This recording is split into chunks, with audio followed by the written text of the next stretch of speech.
Now, one of the most common repairs that technicians prefer not to do is a coil clean.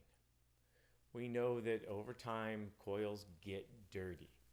And in some cases, it's a pain in the butt to clean, especially in those cases where you have to disconnect it fully from the system, pump it down, disconnect, clean it outside, rebraze it.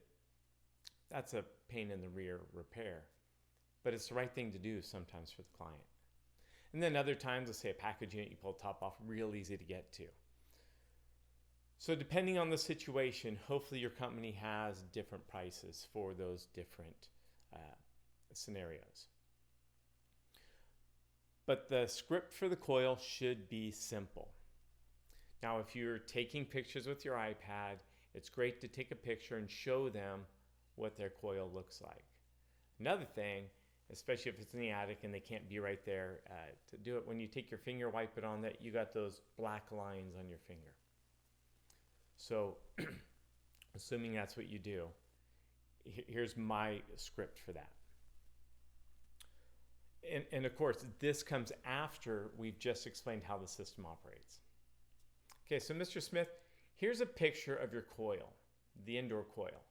And this is a picture of my finger after doing a quick swipe across the coil. Now, what do you think that is? They're going to see the black lines, they're going to say dirt. You're going to go right. The number one cause of air conditioner failures is dust. Over time, dust accumulates and it reduces airflow. Now, one of the most common places for this to occur is on the indoor coil. One of the jobs of the coil is to remove humidity, and in doing so, moisture that collects on the coil grabs dust that gets past your filter, causing a thin layer to build up. Now, the more dust in your coil, the quicker it builds up. Make sense? Well, the thin layer of dust reduces the efficiency of your system because the dust makes it harder for it to remove heat. Now, how much it's costing you to overpay the utility company right now is hard to say, but I have read that even just the thinnest layer of dust, about the thickness of a business card, can reduce the efficiency as much as 12%. And it only gets worse. Now, for me to clean that coil, I'm going to need to remove and this was where you'd explain the situation, the work that it will take to clean that coil. And we clean it with an environmentally safe cleaner. We brush it, rinse it, reassemble it, and I can get that all done for you today for only $189, whatever your cost is for that coil.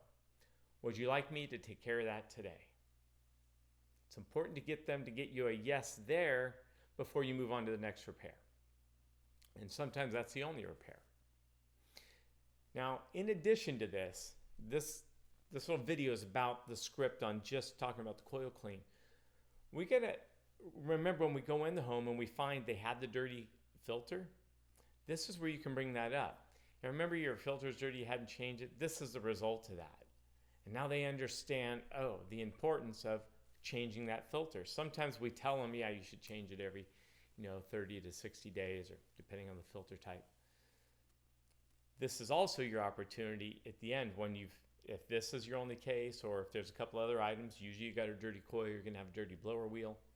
This is your opportunity to say, we have this product. After you get them to agree to cleaning all this, you say, here's another product we have. Now we talk about the better filtration we can offer them that will prevent this or greatly reduce the likelihood of this happening again.